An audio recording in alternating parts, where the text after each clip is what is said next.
Sky Tamil நேயர்களுக்கு வணக்கம். நாமே நட்சத்திரம் நிகழ்ச்சியில இன்னைக்கு ஒரு சிறந்த தொழிலதிபர் அவர்களை தான் பார்க்க போறோம்.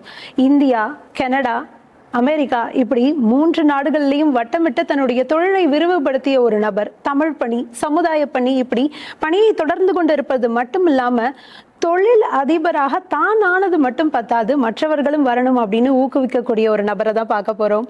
ஆமாங்க, சாஃப்ட்ஸ்கொயர் நிறுவனத்தின் உரிமையாளர் CEO திரு ஆண்டி கிரி அவர்களை தான் சந்திக்க போறோம். வணக்கம் சார். வணக்கம்மா, மகிழ்ச்சி உங்களை பார்த்த. இந்த அருமையான மாலை வேளையில் கத்தார் நாட்டில் உங்களை சந்திக்கிறதுல மிக்க மகிழ்ச்சி. நன்றி நன்றி சார். கத்தார் நாட்டுக்கு வெப் சமிட்காக வந்திருக்கீங்க. எப்படி இருந்தது அதில் நீங்கள் பங்கேற்றது? அது ஒரு சிறப்பானது. நான் எப்போவுமே ஒரு ஊருக்கு தொழில் வளர்க்கணும்னு போனேன்னா முதல்ல கைடெக்ஸ் அல்லது லீப் அல்லது வெப் சமிட் இந்த மாதிரி ஒரு நிகழ்ச்சி சார்ந்து போவேன். ஏன்னா நட்பு வட்டம் ஒன்று இருக்கும். அது தாண்டி நிகழ்ச்சிக்கு போகும்போது ஒரு பூத்தோ அல்லது கொஞ்சம் பேரை பார்த்தோன்னா அந்த நாட்டுடைய ஸ்டார்ட் அப் எக்கோ சிஸ்டமாக இருக்கலாம், அங்கே என்ன இண்டஸ்ட்ரியலைசேஷன் நடக்குது, அந்த மாதிரி தெரியறதுக்காக போனேன். 15,000 பேர்கிட்ட வந்தாங்க. ரொம்ப சிறப்பான இந்த நாட்டில் பல அரபிய நாடுகள்லேருந்து பல பேர் வந்திருந்தாங்க. பலதரப்பட்ட ரேஸ் இன மக்கள் இருந்தாங்க. ஸோ ஐ சா லாட் ஆஃப் டிவர்சிட்டி. எப்போவுமே டிவர்சிட்டியை நான் விரும்புவேன். அது இந்த நாட்டில் என்னால் பார்க்க முடியுது. சிறப்பு சார். ரொம்ப அழகாக நடந்திருக்கும்னு நினைக்கிறேன். நீங்கள் எக்ஸ்பிளைன் பண்ணதுலேயே நாங்கள் போயிட்டு வந்த மாதிரி எங்களுக்கு ஒரு ஃபீல். சரி, நம்ம ஒருத்தவங்க கிட்ட வேலை பார்க்குறோன்றது மாதிரி ஒரு தொழிலை நம்மளே எடுத்து நடத்த போகிறோம் அப்படின்ற ஒரு ஸ்பார்க் ஒரு சமயத்தில் திடீர்னு தானே வரும் இல்லையா? அப்படி உங்களுக்கு எந்த தருணத்தில் அந்த மாதிரி ஒரு ஸ்பார்க் வந்தது? எனக்கு சின்ன வயசுலேயே அந்த ஆர்வம் உண்டு. எங்கள் சித்தப்பா ஒரு தொழில் முனைவோர். ஏன்னா என் சித்தி ஒரு மருத்துவர். அவங்களுடைய திறமையும் பணியும் பயன்படுத்தி அவர் ஒரு மருத்துவமனை ஆரம்பித்தார் திருநெல்வேலியில், அன்னை வேளாங்கண்ணி நரசிம்மம்னு. அவர்கிட்டருந்து எனக்கு ஒரு உந்துதல் உண்டு. ஆனால் நமக்கு ஒரு தொழில் ஆரம்பிக்கும் போது we need some empowerment. We need to be enfranchised in a country. நான் அமெரிக்காவில் 23, 24 வயசுல நான் அமெரிக்கா போயிட்டேன். அங்கே படித்து முடித்த பிறகு க்ரீன் கார்டு வாங்குறது வரை அமைதியாக இருந்தேன். நான் க்ரீன் கார்டு பெர்மனன்ட் ரெசிடென்ஸ் இருந்தால் தான் எந்த நாட்டிலையுமே நமக்கு ஒரு இண்டிபெண்ட்டாக ஒரு தொழில் பண்ண முடியும். அப்போது என்னுடைய உந்துதலை பயன்படுத்துறதுக்கு வாய்ப்பு அந்த நாடு எனக்கு கொடுத்தது. அதை வச்சு சில தொழில்கள் ஆரம்பித்து வளர்ந்து வந்தேன். ரொம்ப சிறப்பு சார். அதாவது நமக்கான தருணம் வர வரைக்கும் நம்ம வெயிட் பண்ணணும். முதல் படியை அஸ்திவாரமா போடுறதுக்கு பொறுமையா இருக்கணும் அப்படின்றது நீங்க அப்படிதான் இருப்பீங்கன்றது இதுல இருந்து எங்களுக்கு நல்லாவே தெரியுது. சரி, தொழில்கள் நம்மளா எடுத்து நடத்தும் பொழுது அதுல சரிவுகள் வரும் இல்லையா? அந்த சரிவுகள் வரும்பொழுது அதை எப்படி சமாளிப்பீங்க? அப்ப உறுதுணையா உங்களுக்கு பக்கபலமா இருந்தது யாரு? சவால்கள் சிலதை நான் பார்த்துருக்கேன். 2-3 சரிவுகள். ஒன்று, நம்ம தொழில் பண்ணிகிட்டு இருக்கும்போது ஒரு மார்க்கெட் எப்போவுமே இப்படி ஏறிட்டே இருக்காது. Right, market condition. அல்லது நான் ஒரு சர்வீசஸ் பிஸ்னஸ் பண்ணிட்டு இருந்தேன், ஐடி சர்வீசஸ்னால் நம்ம பீப்புள் டிபெண்ட். அப்போ H1B விசா பண்ணி ப்ராசஸ் பண்ணி வச்சுருந்தேன். இது I'm talking about 25 years back. அந்த காலகட்டத்தில் நான் பண்ண தொழிலில் வாய்ப்புகள் குறைஞ்சிட்டு வந்தது. நம்ம ஒரு ஆளுக்கு க்ரீன் கார்டு பண்ணி வச்சுருப்போம். க்ரீன் கார்டு ப்ராசஸிங்க்கு you need to have a job. அப்போ இங்கேருந்து பணம் வரும். There is no billing, which means கம்பெனிலேருந்து ரிசர்வ் ரெவென்யூலேருந்து எடுத்து கொடுப்போம். ரிசர்வ் ஃபண்டு தாண்டி அந்த நெகட்டிவாக போய் ஓடியிலேருந்து ட்ரா பண்ணி ஒரு லெவலுக்கு வந்த பிறகு நான் கொடுத்து அவர் எனக்கு நம்ம ஒரு நம்மளை நம்பி வரும்போது அவங்களுக்கு ஊருக்கு அனுப்பக்கூடாதுன்னு உள்ளதில் நான் கொஞ்சம் முயற்சிகள் பண்ணேன். அவரை முயற்சி பண்ணி அவர் க்ரீன் கார்டு வாங்கிட்டார். Then it took me about 5 years to close that loan. இது ஒரு சின்ன இன்சிடெண்ட். இந்த மாதிரி அது ஒன்று. அது ஒரு பல பேருக்கு நான் சொல்கிறது பயன்படலாம். இது ஹவு டு யூ பிவட். ரெண்டாவது நான் சொல்ல போகிறது என்னென்னா, நான் ஐடியில் எல்லாம் பண்ணிகிட்டு இருந்தேன். வெப்சைட் பண்ணுவேன். நீங்கள் டிவி சேனல் போடணுன்னா நான் வெப்சைட் போடுவேன், C.E.Oவ பண்ணுவேன், எல்லா இதையும் பண்ணுவேன். இ-காமர்ஸ் சைட் போடுவேன். That is no focus. Right, எல்லாத்தையும் பண்ணிகிட்டு இருப்பேன். பிறகு நான் ரொம்ப ஒரு 7-8 வருஷம் தாண்டினோன்னா நான் பார்த்தேன், ஏதாவது ஒரு ப்ராடக்ட் கம்பெனி கூட அலைன் பண்ணணும். ஸோ மென்பொருள் சாஃப்ட்வேர் பண்ணுறோன்னா Oracle, SAP, Salesforce, Microsoft, Amazon, Google, இந்த ஒரு 5-6 கம்பெனி தான் இருக்குது. அதில் ஒரு கம்பெனியை பார்ப்போம்னு சொன்னால் Salesforce படிக்க ஆரம்பித்து நானாக படித்து என்னுடைய தொழிலை கொஞ்சம் அந்த பக்கமாக பிவட் பண்ணேன். அதே மாதிரி இப்போ கடைசி 3 ஆண்டு AI. ஸோ ஜென்ரேட்டிவ் AI பண்ணோன்னா அதை நம்ம படித்து நம்ம புரிஞ்சு அதை மாற்றலைன்னா நம்ம கம்பெனி பழைய ரிஜெக்டரில் போய் விழுந்துடும். அப்போது அதுக்கேற்றால மாற்றுறேன். ஸோ அந்த மாதிரி சில படிப்பினைகள் சரியா, நானும் இப்ப அந்த ஏஐ பத்தி தான் உங்கள்ட்ட கேட்கணும்னு நினைச்சேன். ஏன்னா இந்த ஜெனரேஷனுக்கு ரொம்பவே அது ஒரு விழிப்புணர்வா இருக்கும். என்ன படிக்கணும் அப்படின்னு திண்டாடிட்டு இருக்க போகும்பொழுது எது ஏற்றத்தை காண போகுது அப்படின்றது உங்களை மாதிரி தொழில் அதிபர்களுக்கு நல்லாவே தெரிஞ்சிருக்கும். இது ரிலேட்டடா நீங்க போகும்பொழுது அது இன்னும் ஒரு உயரத்தை கொடுக்கும் உங்களுக்குன்னு. அப்படி ஏஐ எந்த மாதிரியான ஒரு மாற்றங்களை சந்திக்க போகுது வரும் காலங்கள்ல சார்? நீங்களே பார்த்துருப்பீங்க, கான்டென்ட் ரைட்டிங். கான்டென்ட் ரைட்டர்ஸ் முதல்ல மனுஷன் வச்சு பண்ணி for several decades we been doing with individuals, people who write content. இப்போ எங்கள் ஆஃபீஸில் ஒரு டெக்னாலஜி லீடு, ஒரு டெக்னிக்கல் லீடு ஒரு கான்டென்ட் எழுதுறாருன்னா அதை வெளியே அவுட் சோர்ஸ் பண்ணியோ உள்ள நம்ம ஒரு ரைட்டரை வச்சோ அதை ஹியூமன் ரைட்டிங் இருந்தது. லாஸ்ட் 2 இயர்ஸாக அந்த ஹியூமன் ரைட்டிங் போய் ChatGPT போயிட்டு நிறைய பேர் ChatGPT வச்சு தான் இப்போ கான்டென்ட் எழுதுறாங்க. அதே மாதிரி ப்ரோக்ராமிங்கும் எனக்கு பார்வையில் ஐடி துறையிலையும் அது ஒரு தாக்கத்தை உண்டாக்கும்னு நான் நினைக்கிறேன். இன்னும் ஒரு 1 or 2 இயர்ஸில் அது பண்ணக்கூடிய கோட் புதுசாக நீங்கள் ஒரு வெப்சைட் போடணுன்னா ChatGPTல கொடுத்தா அழகாக வெப்சைட்டுக்குள்ளே இதை கொடுக்குது. அதை எடுத்து மனுஷன் மாற்றி போடுறான். இப்போ ஒரு ப்ராஜெக்ட் நாங்கள் ஒரு 40 மணி நேரம் பண்ணுற ப்ராஜெக்டை இனிமேல் 10 மணி நேரத்தில் பண்ணிடலாம். அந்த மாதிரி ஒரு எவல்யூஷன் வந்திருக்கு. நான் சொல்கிறது 2 டொமைனில் மட்டும். வீடியோகிராஃபி, இப்போ நேற்று நான் ப்ரெசன்டேஷனில் சிலது ChatGPT கொடுத்தேன். ஆனால் ChatGPT டேலின்னு ஒரு டூல் அதில் இருக்குது. டேலியை வச்சு பண்ணேன். ஆனால் எனக்கு திருப்தியாக வரல. அப்புறம் நான் பழையபடி கூகுளில் போய் எடுத்து போட்டேன். பட் அனதர் 6 months எனக்கு நான் அந்த குறுகிய நேரத்தில் இமேஜ் ஜென்ரேஷனை முயற்சி பண்ணேன். I probably did not use the right tools. இப்போ எனக்கு அது ஒரு 2 நாளுக்கு முன்னாலே நான் அந்த ப்ரிப்பரேஷன் ஆரம்பிச்சேன்னா I might have use the right tool to get the job done. So அதனால் ஏஐ டெய்லி மாறுது. எத்தனையோ மாடல்ஸ், எத்தனையோ கம்பெனிஸ், 4-5 கம்பெனி தான் பண்ணுறாங்க. பட் பலவிதமான டெக்னாலஜி இம்ப்ரூவ்மெண்ட்ஸ் வர நம்ம படிச்சுட்டே இருக்க வேண்டியிருக்கு. That is what AI is all about. நான் சொன்னது தவிர பல விஷயங்களில் பல துறைகளில் பயன்படுத்துகிறோம். நீங்கள் பயன்படுத்துகிறீங்களா? கண்டிப்பாக சார். மொபைல்ல இப்ப எது எடுத்தாலும் நமக்கு ஏஐ ரிலேட்டடா தானே வருது இல்ல. ஒரு கூகுள் மேப் போடுறதா இருக்கட்டும், எதுவா இருந்தாலும் முன்னாடி கேட்டு கேட்டு போயிட்டு இருந்தது மாதிரி இப்ப நம்மளுக்கான ஒரு இடத்துக்கு போயிடுறோம் அப்படின்ற மாதிரி இருக்கு. அது மாதிரி ஏஜென்ட்ஸ் வருதுன்னு சொல்றாங்க. இப்போ நீங்க ஒரு ட்ரிப், இப்போ தாய்லாந்து போனோம், காஸ்ட் நம்ம போய் ஒரு ஹோட்டலில் போய் தேடுறோம். அடுத்து ட்ரிப் அட்வைசரில் போய் ஒப்பீனியன் பார்க்குறோம். கூகுள் ஃப்ளைட்ஸில் போய் ஃப்ளைட் புக்கிங் பார்க்குறோம். இப்படி ஒரு 4-5 சைட்டை மேய்ஞ்சி ஒரு நாள் ஃபுல்லாக ஸ்பெண்ட் பண்ணால் தான் you can actually book a flight. இனிமேல் இன்னும் another 6 to 12 months I am sure agentic platforms, you go to Orbitz or you go to Expedia or go to MyPayTrip, and if you ask them, this is my budget, this is my preference, I want to stay in a neighborhood where there is good shopping, I want to be near Mustafa and Singapore அப்படின்னு போட்டிங்கன்னா கரெக்டாக அந்த ஹோட்டல்னு கொடுத்துரும். We don't have to do all of that homework. That is what is agentic platform உடைய ஒரு நல்ல உதாரணம். நேரத்தையும் மிச்சப்படுத்தி நம்மளுடைய துரிதமா நம்ம என்ன செய்யணும் அப்படின்றதுக்கான பிளானிங்கை டக்குன்னு போட்டு கொடுத்துற மாதிரியான இது. ஆட்டோமேஷன்ல இருந்து இன்டெலிஜென்ட் ஆட்டோமேஷனுக்கு போறோம். நம்ம இதுவரை நம்ம நிறைய ஆட்டோமேஷன் பயன்படுத்துறோம். நமக்கு SMS ரிமைண்டர் இதெல்லாமே ஆட்டோமேஷன் தானே. ஒரு மனுஷன் இருந்து அனுப்பல. பட் அது மோர் இன்டெலிஜென்ட்டா கொண்டுறது தான் ஐ திங்க் ஜெனரேட்டிவ் ஏஐ பண்ணது இப்போ. கண்டிப்பாக சார். இன்னைக்கு ஒரு 30 வருட அனுபவத்தோட இன்னைக்கு ரொம்ப ஒரு பிரம்மாண்டமான வளர்ச்சியில இன்னைக்கு அமர்ந்திருக்கிறீங்க. அப்படியே நம்ம திரும்பி கன்னியாகுமரி பக்கம் போவோம். எப்படி இருந்தீங்க நீங்க உங்களுடைய குழந்தை பருவம்? நீங்க அந்த கார்வெல் பள்ளியில படிக்கும் பொழுது எப்படி இருந்தீங்க? ஒரு துருதுருன்னு இருக்கக்கூடிய ஒரு நாட்டியான ஒரு பர்சனா, இல்ல அமைதியா மிஸ் சொல்றதெல்லாம் கேட்டுட்டு அப்படி நடக்கிற ஒரு பையனா? எப்படி இருந்தீங்க? நான் ரொம்ப அமைதியான ஆளு. எங்க அம்மாவும் என்ன கொஞ்சம் பெட்டி பாம்பு மாதிரி வளர்த்தாங்க. அதனால் நான் ரொம்ப வெகுளியாக தான் ரொம்ப ஆண்டுகள், ஒரு ப்ராப்ளி அபவுட் 12th grade வரை நான் ரொம்ப சாதாரணமாக ஒரே ஒரு நாள் தான் டூர், 1 or 2 நாள் டூர் போகும்போது மட்டும் ஐஸ் சூப்புவேன். மற்ற நாள் ஐஸ் வாங்கி கூட வாங்கக்கூடாதுன்ட்டுருவாங்க. So I was brought up as a very by a strict mother. அது ஒரு விதத்தில் அது எனக்கு ரொம்ப பாசிட்டிவானதும் கூட. சில விஷயத்தில் எனக்கு சில ப்ராக்டிக்கல் விஷயங்கள் புரியாது.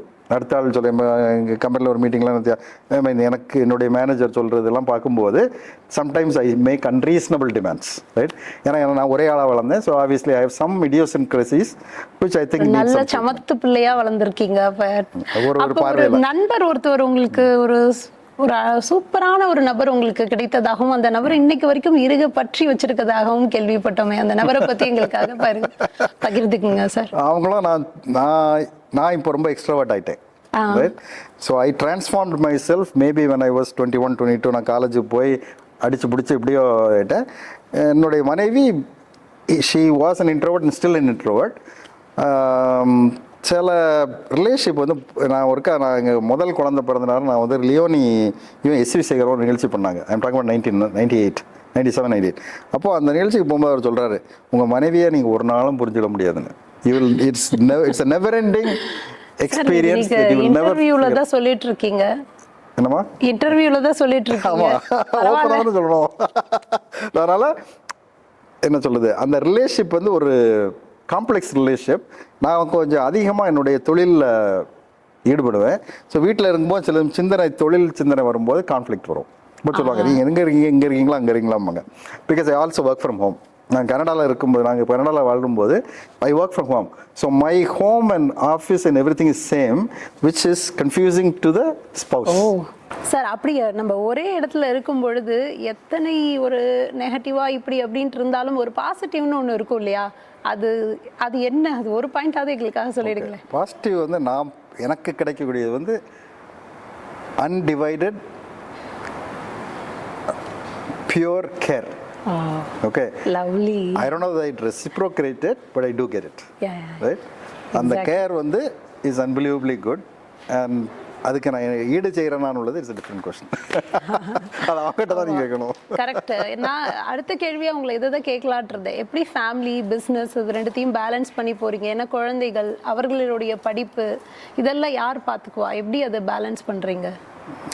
படிப்பு சில விஷயங்கள், இப்போ நான் வந்து கலரி படிக்கணும்னு ரொம்ப ஆசை உண்டு. ஒரு 2 ஆண்டுகளுக்கு முன்னால் சின்ன பொண்ணை தான் நம்ம பார்த்த முடியும், கொஞ்சமாக முயற்சி பண்ண முடியும். பெருசுகள் வளர்ந்தாச்சு. அப்போது அவளும் நானும் கலரி அடைமுறை கிளாஸ் போகிறோம். அப்போ எல்லா கிளாஸுக்கும் நான் சின்சியராக அவளை I am suppose to take care of her extracurricular which I want to influence her. So என் மனைவி வந்து அவருடைய ஸ்கூலில் விடுறது, கூட்டு வர்றது, அந்த மாதிரி விஷயங்கள்லாம் பார்த்தவங்க. Her regular mundane and normal activity she'll take care. Anything that I want her to have special attention to, guitar class இருக்கலாம், இந்த மாதிரி சில ஸ்பெஷல் ஸ்கில்ஸுக்கு நான் ஈடுபடும் போது she'll say you have to take care of it. அந்த விதத்தில் நான் இன்வால்வ் ஆகிறேன்.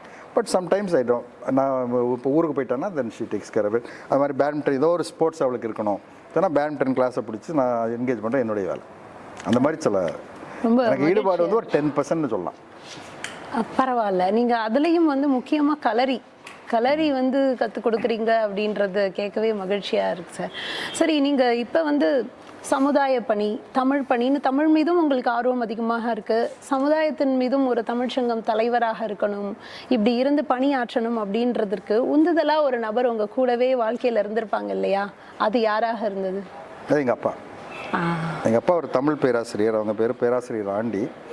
ஸ்காட் கிறிஸ்தவ கல்லூரி நாகர்கோவிலில் அவங்க ஒரு பேராசிரியராக இருந்தாங்க. அவங்க எங்கள் அப்பா என்ன தமிழில் பெரிய இன்ஸ்பயர் பண்ணட்டாலும், எனக்கு 25-26 இருக்கும்போது, நாங்கள் வாஷிங்டனில் இருக்கும்போது எங்கள் அப்பாக்காக நான் தமிழ் சங்கம் போக ஆரம்பித்தேன்.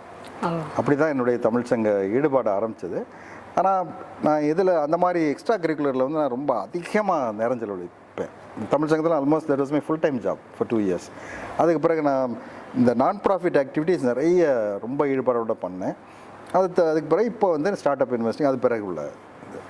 அப்போ சமுதாயத்தின் மீது அந்த ஒரு ஈடுபாடுன்றது அப்பா கிட்டேருந்து. அப்போ அம்மா கிட்டேருந்து என்ன விஷயம் நீங்கள் கேரி ஓவர் பண்ணி நான் அடுத்த என்னோட ஜென்ரேஷனுக்கு நான் இதை கொடுப்பேன் அப்படின்னா அது என்ன ஒரு நல்ல விஷயமாக இருக்கும்? எங்கள் அம்மாட்ட நான் படித்தது வந்து ஃபோக்கஸ் அண்ட் ரிகர். ஏன்னா அவங்க வந்து யூனிலேட்ரல் ஃபோக்கஸ்ட் ஆன் சம்திங். அவங்க ஆங்கில பள்ளி ஆசிரியை. அவங்க வந்து ரொம்ப ஆங்கிலம் அண்ட் ஹிஸ்ட்ரி. அவங்க கடைசி காலகட்டங்களில் இறந்த நேரமும் நான் அவங்களோட மாணவர்கள் வந்து பார்த்தவங்க சொன்னதை வச்சு பார்க்கும்போது she imported history learning and reading to them. ரொம்ப சின்சியராக பண்ணாங்கன்னு கேள்விப்பட்டேன். அவங்களுடைய மாணவர்கள் பார்க்க வர்றது, ஒரு டாக்டர் கேசவன் என்னுடைய நண்பர் ரொம்ப நாள் கழிச்சு எங்கள் அம்மா பார்க்க வந்தார் வயசு காலத்தில். அந்த மாதிரி ஒரு என்ன சொல்கிறது, focus and dedication to whatever you do. அந்த ஆனால் ரொம்ப என்ன மாதிரி பல இதில் காலப்பட மாட்டாங்க. ஒரு இதில் உன்னதமாக இருந்து அந்த வேலையை ஈடுபாடோட பண்ணுறது. ஒரு நல்ல ஒரு மனிதனை தான் இந்த சமுதாயத்துக்கு கொடுத்துருக்காங்க. சிறந்த ஒரு தாய் தந்தையாக இருந்திருக்காங்க. இந்த தருணத்தில் நாங்கள் அவர்களுக்கு நன்றிகளை தெரிவித்துக் கொள்கிறோம் சார். அப்புறம் இப்படி நம்ம போய்கிட்டே இருக்கோம். வாழ்க்கையில் திடீர்னு ஒரு பக்கம் நம்ம திரும்பி பார்க்கும் பொழுது மறக்க முடியாத ஒரு கோல்டன் மொமெண்ட்ஸாக நம்மளுடைய மனதில் நீங்காமல் நிற்கும் ஒரு சில தருணங்களோ நினைவுகளோ அப்படின்னா உங்களுடைய வாழ்க்கையில் எதை சொல்லுவீங்க? ஒன்று, எனக்கு கிராஜுவேஷன் பாசிட்டிவாக சொன்னால், நான் 1991 யூனிவர்சிட்டி மெரிலில் கிராஜுவேட் பண்ணேன். அந்த நேரத்தில் நானும் என் மனைவியும் அந்த கிராஜுவேஷன் போன மொமெண்ட் எனக்கு ரொம்ப தெளிவாக ஞாபகம் இருக்குது. Of course wedding apart from wedding is very momentous. அது தவிர உள்ள மொமெண்ட் தான் சொல்கிறேன். கிராஜுவேஷன் மொமெண்ட் எனக்கு கொஞ்சம் எஜுகேஷனுக்கு நான் அதிக முக்கியத்துவம் கொடுப்பேன். அதனால் எனக்கு அது ஞாபகம் இருக்குது. அவன் மூத்த மகா ஸ்கூலில் அவளை வந்து முதல் நாள் இதில் கூட்டு போனது, உள்ளே ஏறினது இறங்கினது வந்து போனது, அது ஞாபகம் இருக்குது. அப்புறம் எங்களுடைய அவள் பிறந்து நாங்கள் வீட்டுக்கு போய் அந்த வீட்டில் சாமி ரூமுக்கு அவளை கூட்டு போனது, இந்த மாதிரி சில மொமெண்டஸ் அக்கேஷன்ஸ் நிறையவே இருக்குது. நான் ஃபியூ அக்கேஷன் தான் சொல்கிறேன் உங்கள்கிட்ட. ரொம்ப அழகான தருணங்கள். அதுவும் தந்தையா மகளை வளர்க்கும் பொழுது அதை உருகி பார்த்து வளர்த்துருக்கீங்க அப்படின்றது இதுலேருந்தே தெரியுது. அன்பான மகள்களுக்கும் இந்த தருணத்தில் வாழ்த்துக்களை தெரிவித்துக் கொள்கிறோம் சார். இப்போ பிஸ்னஸ் மேன் அப்படின்னோடனே நம்மளுடைய பிஸ்னஸ் அந்த தொழில் ரீதியாக இருக்கக்கூடிய வட்டாரத்தை தாண்டி வெளியில் இருக்கவங்களுக்கு எப்படி இருக்கும் அப்படின்னா, இவருக்கு என்னப்பா பிஸ்னஸ் மேன் ஆஹோ ஓஹோன்னு வாழ்கிறாரு, ஒரு பிரச்சனை இல்லை, அவங்க பாட்டுக்கு போயிட்டு இருக்கிறாங்க அப்படின்ற ஒரு பார்வை தான் இருக்கும். நீங்கள் ஒரு பிஸ்னஸ் மேனாக எப்படி பார்க்குறீங்க? இல்லை பிஸ்னஸில் இவ்வளோ ஸ்ட்ரகிள்ஸ் இருக்கும், அது வெளியில் உள்ள சமுதாயத்துக்கு தெரியறது இல்லை, நம்ம வாழ்கிற அந்த வாழ்க்கை மட்டும்தான் தெரியுது அப்படின்ற கண்ணோட்டத்தை நீங்கள் எப்படி பார்க்குறீங்க சார்? வாழ்க்கை மட்டும்தான் இல்லை, பிஸ்னஸ் வந்து ஒரு பேஷனோட பண்ணுறோம். வெளியாளுக்கு நம்ம எப்படி அதை பண்ணுறோன்னுள்ளது ரொம்ப தெளிவாக எல்லாருக்கும் தெரியாது. குடும்பத்தாளுக்கு தான் அதுக்குள்ள நெகட்டிவ்ஸ் தெரியும், பாசிட்டிவ்ஸும் தெரியும் ஓரளவுக்கு. வெளி உலகத்துக்கு வந்து நம்ம பாசிட்டிவ்ஸ் மட்டும்தான் தெரியும். நம்ம அதுக்காக எவ்வளோ பாடுபடுறோம்ன்றது அவங்களுக்கு தெரியாது. பிஸ்னஸ் பண்ணும்போது இஃப் மணி இஸ் ஒன்லி அப்ஜெக்டிவாக இருந்தால் அது வந்து ஒரு போலித்தனமாக இருக்கும். நம்ம மெர்சிடிஸ் பென்ஸில் போவோமா இருக்கும், மன நிம்மதி இருக்காது, ஹார்ட்டாக்கில் செத்து போயிடுவோம். Right? So we have to be happy in what we are doing, not just the money is not the only thing that counts. அப்புறம் எனக்கு வந்து பர்சனலாக how much ever I make, I'm not very wealthy, I'm reasonably wealthy. ஆனால் நான் ஒரு மெர்சிடிஸில் போகணும், எனக்கு அந்த மாதிரி அப்ஜெக்டிவ்ஸ் கிடையாது. ரைட்? ஈவன் எனக்கு ஃபேமிலியில் சொல்லுவாங்க நீங்கள் ஒரு மெர்சிடிஸ் வாங்கலாம்னு சொல்லுவாங்க. Whatever it is, whether I have the money that's secondary. எனக்கு வந்து ஒரு பிராண்டை ப்ரொஜெக்ட் பண்ணணும், போல பேர் ஆல்ஃபாவன் போட்டு தான் அவங்கள அட்வர்டைஸ் பண்ணி நான் என்ன உயர்த்தணும்னு நான் விரும்புறது கிடையாது. இப்போ ரோலெக்ஸ் வாட்ச் என்னால் வாங்க I can't afford it. Even if I can, Rolex வாட்சை போட்டு இப்படி காட்டுறதுல எனக்கு இந்த நான் அதை மரியாதையை எடுக்கிறது கிடையாது. என்னுடைய பர்சனல் எல்லா கடிகாரங்களும் ஒரே நேரத்தை தான் காட்ட போகுது. அவ்வளோதான். அதுதான் that's my personal ethic. If that is really good enough that I should project பண்ணால் லூயி ஃபிலிப் விரும்புவேன். ஆனால் Louis Philippe has quality. Louis Philippe simple இருந்தால் நான் I am fine with it. But இதை விட 3 மடங்கு இதே சட்டையை கொடுத்து இந்த பிராண்டுக்காக நான் வாங்கவே மாட்டேன். ஸோ உங்கள் ஆன்சர் நான் உங்கள் கேள்வியை சரியாக ஆன்சர் பண்ணான்னு தெரியல. மேபி அதை வேற மாதிரி ரீவர்ட் பண்ணீங்கன்னா கூட ஐ கேன் எலாபரேட். இல்ல புரியுது. அதாவது மக்கள் பார்க்கும் பார்வையை விட நம்ம எப்படி அதை கடந்து போறோம் அப்படின்றது தான் முக்கியம் அப்படின்றீங்க. பேஷனேட்டா நான் ஒரு விஷயத்த பண்றேன், அப்போ அது போதுமே எனக்கு, நான் பணத்துக்காக பண்ணலை. ஏன்னா இத்தனை ஸ்ட்ரகிள்ஸையும் தாண்டி ஃபேமிலியையும் நம்மளால் சரியாக பார்க்க முடியாது. 31ஆம் தேதி வந்தது அப்படின்னா பணம் வந்து நம்ம சம்பளம் வாங்கும் பொழுது 31ஆம் தேதி வரும் பொழுது மகிழ்ச்சியாக இருக்கும். 10 பேருக்கு சம்பளம் கொடுக்க வேண்டிய நிலையில் இருக்கும் பொழுது 10 பேருக்குமான சம்பளம் வந்துருச்சா அப்படின்ற கணக்கு தான் நம்ம மனசில் ஓடிட்டுருக்கோம். ஸோ அத்தனை தேடல்களுக்கும் மத்தியில் இது ரொம்ப பிடிச்சிருக்கு அப்படின்ற ஒரு விஷயம் மட்டும்தான் உங்களை ஆழமாக இதில் இப்படி பிடிச்சி இருக்க பற்றி வச்சுக்கிட்டே இருக்குது. ரொம்ப அழகாக இருக்குது சார் உங்களுடைய வாழ்க்கையும். நீங்கள் அதுவும் வந்து அந்த பிராண்டை பற்றி பேசும்போதெல்லாம் இந்த மாதிரி ஒரு மனிதர் தான் எங்களுக்கு கண்டிப்பாக தேவை. ஏன்னா எந்த பிராண்டும் வேணாம், நானாக இருக்கேன், நீயா என்கிட்ட வா அப்படின்ற மாதிரியான ஒரு பேச்சு. மிக்க நன்றி சார். இவ்வளோ அழகான இந்த வாழ்க்கையில் ஒவ்வொருத்தவங்களுக்கும் வாழ்க்கையில் இது அழகு அது அழகுன்னு ஒரு பார்வை இருக்கும். ஆண்டி கிரி அவர்களின் பார்வையில் வாழ்க்கையில் ஒரு மனுஷனுக்கு எது அழகு?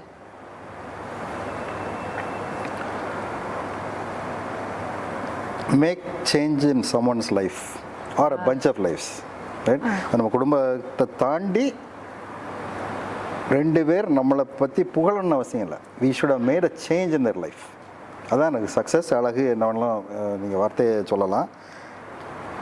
you need to have made an impact. இந்த உலகத்துக்கு வந்ததுக்கு நம்ம ஏதோ ஒரு மாற்றத்தை பாசிட்டிவ் இம்பேக்ட் உண்டாகும். சார், இப்போ யங்ஸ்டர்ஸ் நிறைய பேர் வந்து தொழில் பண்ணணும், நான் வந்து சுய தொழிலாக இறங்கணும் அப்படின்னு நினைக்கும் பொழுது அவங்களுக்குள்ள பல பதற்றங்கள் இருக்குது. நம்மளால் இதை சமாளிக்க முடியுமா, நம்ம புதுசாக உருவாகி நம்ம வளர்ந்துட முடியுமா, எப்படியெல்லாம் நடக்கும் அப்படின்ற தடுமாற்றங்கள் இருக்குது. அவங்களுக்கு உங்களுடைய அறிவுரையாக என்ன சொல்லுவீங்க? தொழில் வளர்ச்சி சொல்கிறீங்களா? சுய தொழில் புதிதாக ஆரம்பிக்கணும் அப்படின்னா முதல்ல நீங்கள் என்ன தொழில் ஆரம்பிக்க போனாலும் அதுக்கு அனுபவம் வேணும்.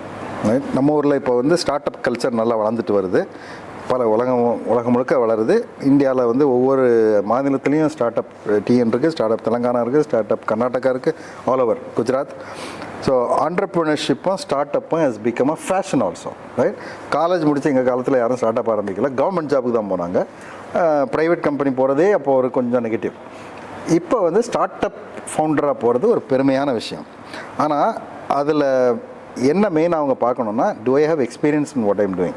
ஐ மீன் அப்படி பார்த்தீங்கன்னா எக்ஸப்ஷன்ஸ் நிறைய சொல்லலாம். பில் கேட்ஸ், மார்க் ஜக்கர்பர்க், இவங்க எல்லாரும் ஒரு எக்ஸ்பீரியன்ஸும் கிடையாது. They jumped in, right? They found ground breaking opportunities, I leverage. அது எக்ஸப்ஷன், 1 in a million அது. பட் டிப்பிக்கலாக நம்ம வந்து ஒரு ஸ்டார்ட் அப் ஃபவுண்டர் ஆகணும்னு சொல்லி நம்முடைய பணத்தையோ அல்லது அடுத்த ஆள் பணத்தையோ எடுத்து அதை பெருசாக ஒரு அமைப்பை உண்டாக்குறது வந்து அவ்வளோ ஈஸி கிடையாது. So first of all get some experience in what you want to do. Learn how to listen to others, right? இப்போ சில ஆள் வந்து அவங்க இதில் ரொம்ப ஸ்ட்ராங்காக நிற்பாங்க. தே cannot be good startup founders because they'll be too strong and they could fail because they are not willing to listen to counsel. அது முக்கியமானது. Listening skill and able to understand other people's point of view. அப்படி இருந்தால் உங்கள் கீழே நல்ல ஆர்வமுள்ள தகுதியானவங்க உங்கள்கிட்ட வருவாங்க, right? If you are too brash and if you are too egoistic, good people will not join you, only psychophants will follow. Psychophants usually will crumble your business. அதான் என்னுடைய ரெண்டு கருத்து சொல்லணும். நிறைய சொல்லிட்டே போகலாம். கண்டிப்பா. ஏன்னா இந்த ஜென்ரேஷன்ல வந்து கேட்கறதுன்றது ரொம்ப கம்மியா இருக்கு. நம்ம சொல்றதை முழுமையா கேட்டு முடிக்கிறதுக்குள்ளவே அவங்க ஒரு பதில தயாரா வச்சிட்டு இருக்காங்க. அந்த இந்த ஜென்ரேஷனுக்கு பேரியர் டு என்ட்ரி ரொம்ப முக்கியம். நீங்க பண்ற தொழில் வந்து இப்போ நீங்க டிவி ப்ரொடியூசரா இருக்கீங்க, you produce a channel. If it's too easy to do, many other people will jump in. So you have to somehow differentiate yourself. அல்லது ஃபாஸ்ட்டாக க்ரோ பண்ணி ஒரு லெவலுக்கு வந்துடணும்.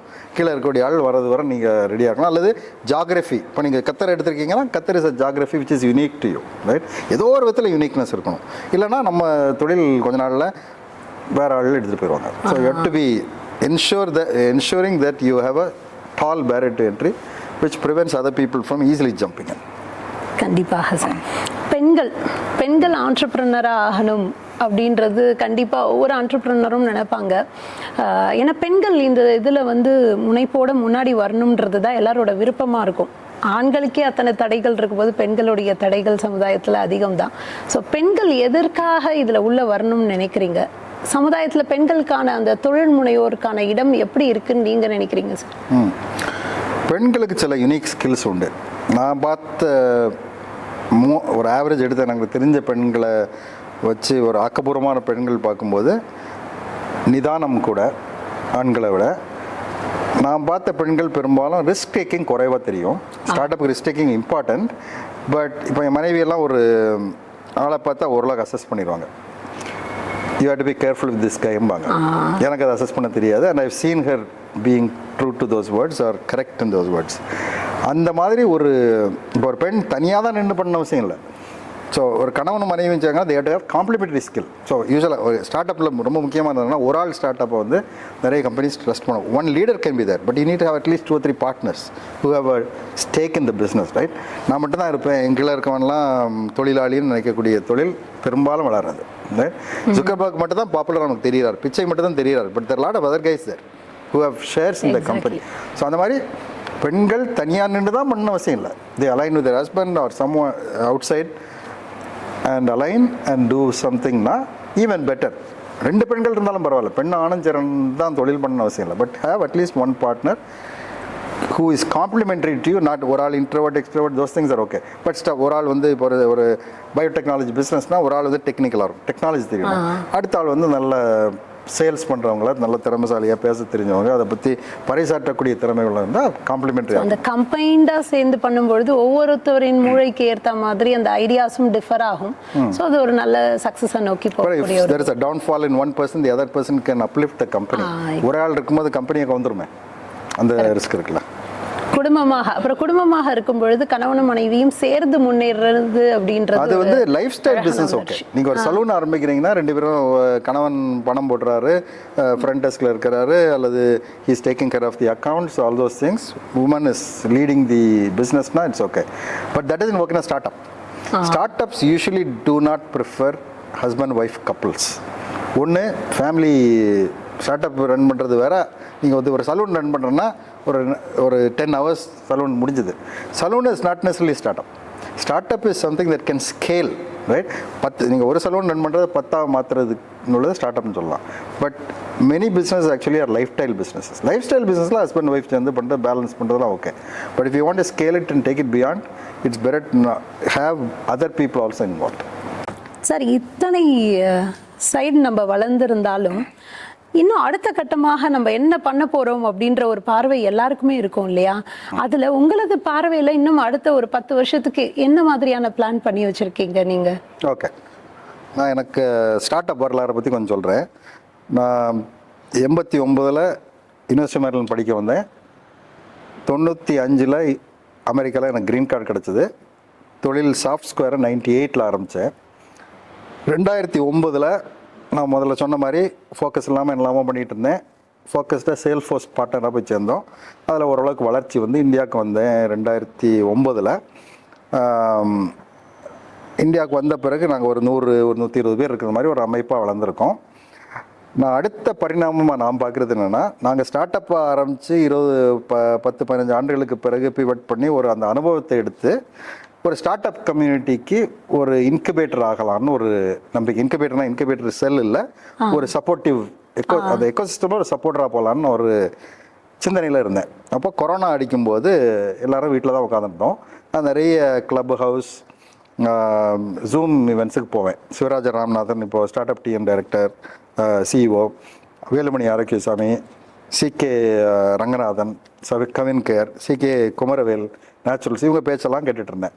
அப்போ எனக்கு அதில் ஒரு உந்துதல் வந்தது. எனக்கு கொஞ்சம் பணமும் இருந்தது. அப்போ நான் நினச்சேன் ஸ்டார்ட் அப் இன்வெஸ்டிங் இறங்குவோமேனு சொல்லிட்டு நேட்டிவ் ஏஞ்சல் நெட்வொர்க்கில் ஒரு இன்வெஸ்டராக சேர்ந்தேன்.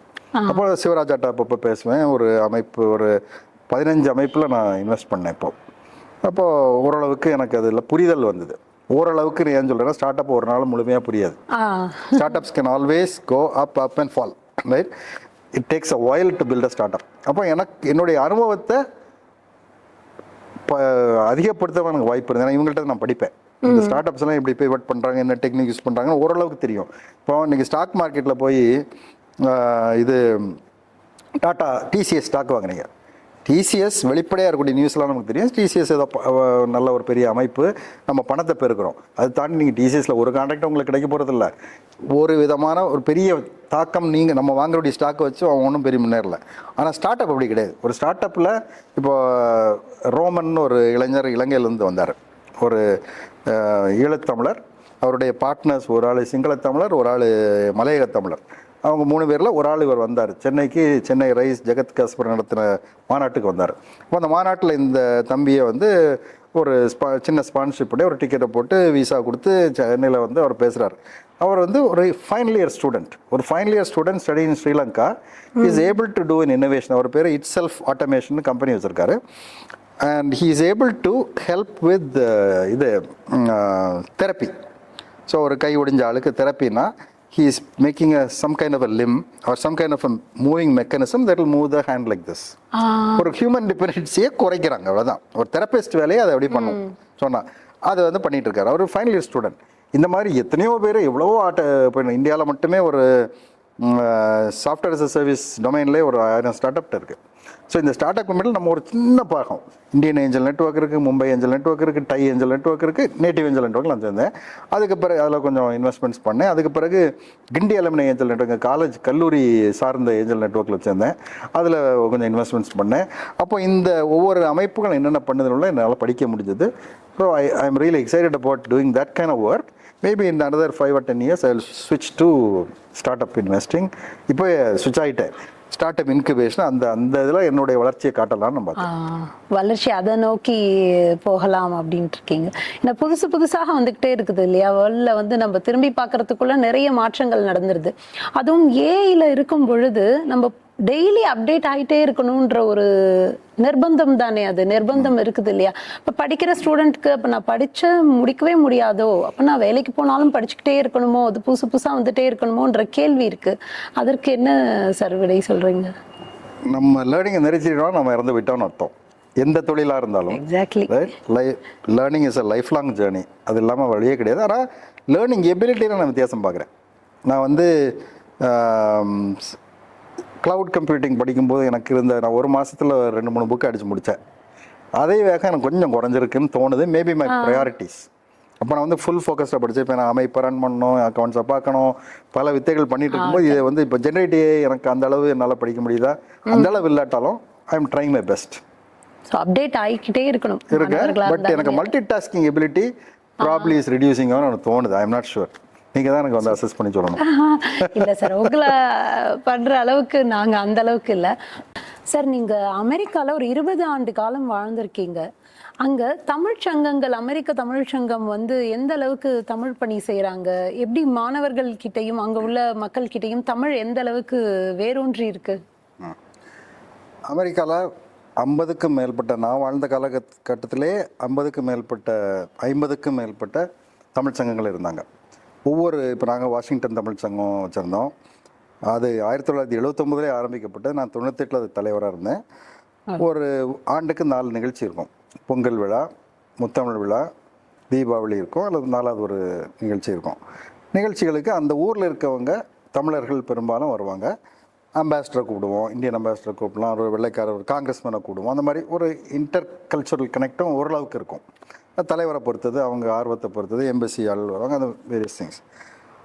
அதில் என்னன்னா தமிழ் வளர்ச்சி தமிழர்களுக்குள்ளே தான் இருக்கும். வெள்ளைக்காரங்க வந்து நம்ம நிகழ்ச்சிக்கு வராங்க, எப்பாவது ஒரு அழைப்போடு சேர்த்து யாராவது அந்த மேயர் வருவார், அதெல்லாம் இருக்கலாம். பட் ஓவராலாக தமிழ் வளர்ப்பு அல்லது தமிழ் வளர்ச்சி தமிழர்களுக்குள்ளே தக்க வைக்கிறது ஒரு பெரிய விஷயம். இதை தாண்டி தமிழ் வளர்க்கணும், வெளியோடாலும் வரக்கூடியதை பண்ணுறது தமிழ் இருக்கைகள் பண்ணுறாங்க. இப்போ யூனிவர்சிட்டி ஆஃப் கலிஃபோர்னியா பெர்க்லியில் தான் முதல்ல தமிழ் இருக்கை. நான் போன காலகட்டத்தில் அதுக்கு முன்னால் யாரோ பண்ணியிருந்தாங்க. பட் எனக்கு ஞாபகத்துக்கு யூசி பெர்க்லே 1991, 92, 93 நடந்த ஒரு அமெரிக்க தமிழ் சங்க பேரவை நிகழ்ச்சிக்கு நான் போன நேரம் கௌசல்யா ஹார்ட், ஜார்ஜ் ஹார்ட்னு ஒரு பேராசிரியர், அவங்க 2 பேரும் சேர்ந்து கலிஃபோர்னியாவில் இருந்துட்டு they initiated or they were appointed. George Hart was appointed the professor of the Tamil chair. ஆனால் தமிழ் சேர் உண்டாக்கணும்னா you need a corpus, right? That is how it works. உலகத்தில் எங்கேனாலும் நீங்கள் ஒரு இருக்கை தேவைன்னா அந்த இருக்கைக்கு மில்லியன்ஸ் ஆஃப் டாலர்ஸ் போட்டால் தான் அதில் உள்ள வட்டியோ அதில் வரக்கூடிய ரிட்டர்ன்ஸை வச்சு தான் அவங்க சம்பளம் கொடுப்பாங்க. இப்போ அதுக்கு வந்து ஒரு முக்கியமான நபர் சிகாகோலேருந்து வந்தார், ராம் துக்காராம்னு. அவர் ஊர் Madurai. He has donated lot of his wealth. அதில் ஒன்று வந்து ஒரு $250,000 ரைஸ் பண்ணுங்க. இப்போ ஐ திங்க் $500,000 பாதி நான் கொடுக்குறேன்னாரு. அப்போ நாங்கள்லாம் $100, $10 கொடுக்கக்கூடிய ஒரு தகுதியில் இருந்தவங்க. We donated small amounts. One person, Ram Tukaram, gave $250,000 as a matching donation to all of us put together. Right? அப்போ வந்து .com millionaires கிடையாது. None of us were wealthy enough to donate. எல்லாரும் சிறிய அளவு சம்பளத்தில் இருக்கக்கூடிய ஒரு நிலவரம் இருக்கும்போது we donated. One person came up. அந்த இருக்கை வந்து தமிழ் படித்து கொடுப்பாங்க. சிம்பிளாக இருந்தாலும் அந்த இருக்கையை பற்றி எனக்கு இப்போ என்ன நடக்குன்னு தெரியாது. ஆனால் அதுக்கு பிறகு ஹார்வர்ட் தமிழ் சார் உருவாக்கப்படுது. டாக்டர் ஞானசம்பந்தம், டாக்டர் ஜானகிராமன், அவங்க 2 பேரும் ஆளுக்கு $500,000 கொடுத்த சீட் மணியை வச்சு they think raise $6 million total. அதுலேயும் எல்லாரும் 10, 5, 50 கொடுத்தாலும் இருப்பாங்க, 5000 கொடுத்தாலும் இருப்பாங்க. எல்லாம் சேர்ந்து பண்ணது ஊர் கூடி தேர் இழுத்த ஒரு கதை அது. அதில் என்ன அட்வான்டேஜ் நான் நினைக்கிறேன்னா, ஹார்வர்ட் தமிழ் சேர் இருக்குது, டொரண்டோ தமிழ் சேர் இருக்குது, there are few others also. I think Houston ஒரு தமிழ் சேருக்கு நினைக்கிறேன். இந்த தமிழ் சேர்ஸுக்கு என்ன அட்வான்டேஜ்னா, when they publish something about say Indus Valley to Madurai, நம்ம ஆர் பாலகிருஷ்ணன் புத்தகம் எழுதியிருக்காரு. ஆனால் when some research paper comes from a Western university, it has a lot more credibility than what Tamils can parisat.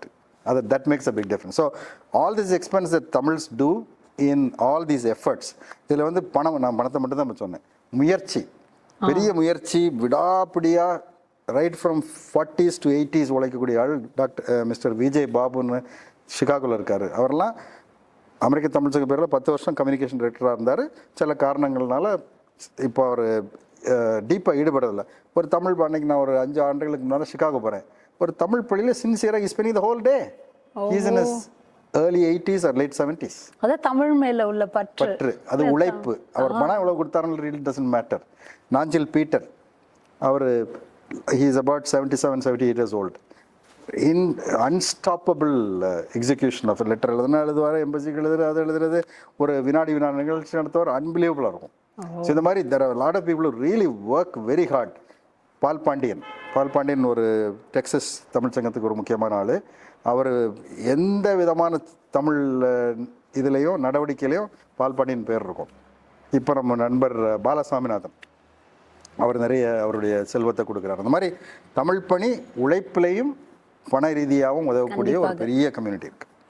ஆனால் நமக்காக தான் இருக்குது. அவங்க வெள்ளைக்காரனை வந்து தமிழ் படிக்க வைக்கணும் ரிசர்ச்சர்ஸ் இருக்காங்க. But there is a small number.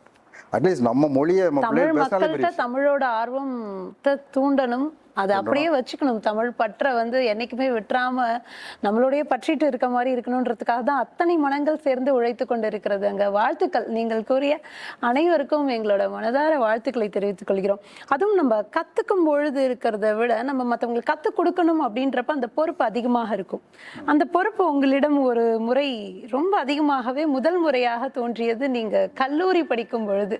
ஒரு 2 வருடங்கள் கிண்டியில நீங்க வந்து கற்றுக் கொடுக்கணும் அப்படின்ற அந்த ஒரு பதவிக்கு வந்த உடனே உங்கள்கிட்ட நிறைய மாற்றங்கள் வந்தது இல்லையா? சர்ச் பண்ணி நிறைய படிக்க ஆரம்பிச்சிங்க. அதை பத்தி எங்களுக்காக ஷேர் பண்ணிக்கோங்களேன். நான் வந்து கல்லூரியில் படிக்கும்போது ரொம்ப சிறப்பாலாம் படிக்கல. நாங்கள் சினிமாவுக்கு போங்க, ஐ ஹேட் ஃபன். பட் நான் 2 வருஷம் டிஆர்எஃபாக இருந்தேன், டீச்சிங் ரிசர்ச் ஃபெல்லோன்னு ஒரு டைட்டில். அப்போ நான் வந்து காலேஜில் டிஜிட்டல் எலக்ட்ரானிக்ஸ் கொஞ்சம் அரைகுறையாக படிச்சிருந்தேன். ஆனால் கிளாஸுக்கு 1 மணி நேரம் கிளாஸுக்கு போனோம்னா 8 மணி நேரம் ப்ரிப்பேர் பண்ணுவேன். முடிஞ்சது லைப்ரரியில் போய் நம்ம எப்படியா படித்து கேட்சப் பண்ணணும் சொல்லி டிஜிட்டல் எலக்ட்ரானிக்ஸாக இருக்கலாம், மைக்ரோ ப்ராசஸாக இருக்கலாம், அத்தபடியாக தலைகளாக புரட்டி படித்து போய் இது பண்ணேன். நேற்று உங்கள் ரைஸ் நிகழ்ச்சியில் நான் பேசுகிறதுக்கு முன்னாலே I prepared for more then 4 hours. அதுக்கு ஒரு காரணம் என்னென்னா, நான் வந்து ரொம்ப பிளான்டாக ஒரு 2 வாரம் கழிச்சு உள்ள பேச்சுக்கு இன்றைக்கி ப்ரிப்பேர் பண்ண மாட்டேன், இன்றைக்கி தான் ப்ரிப்பேர் பண்ணுவேன். So that is the flip side of it, right? அதனால் நான் வந்து கொஞ்சம் அதிக நேரம் செலவழித்து அந்த நாள் உள்ளதெல்லாம் ஒதுக்கிடுவேன். ஷூர், கண்டிப்பாக சார். ரொம்ப அழகாக கன்னியாகுமரியில் ஆரம்பித்த பயணம் அமெரிக்கா, இந்தியா, கனடான்னு இன்னைக்கு பல நாடுகளை சுற்றி வந்து இருக்கீங்க. இதே மாதிரி இன்னும் பல நாடுகளில் உங்களது கிளைகள் விரிவடைஞ்சு நீங்கள் மீண்டும் ஒரு மிகப்பெரிய வெற்றியை அடையணும் அப்படின்னு ஸ்கை தமிழ் சார்பாக தெரிவித்துக் கொள்கிறோம். அது மட்டும் இல்லை, என்றைக்கும் நீங்கள் வளர்ச்சி அடைந்தாலும் இதே மாதிரியாக குணத்துடனும் தன்மையுடனும் டவுன் டு எர்த்தாக இப்படியே எப்பவும் இருங்க, இதே ஸ்மைலோட இருங்க. Thank you so much sir. Thank you. ரொம்ப மகிழ்ச்சிமா. அருமையான நேர்காணல். உங்கள் நேயர்களுக்கும் என்னுடைய வணக்கம்.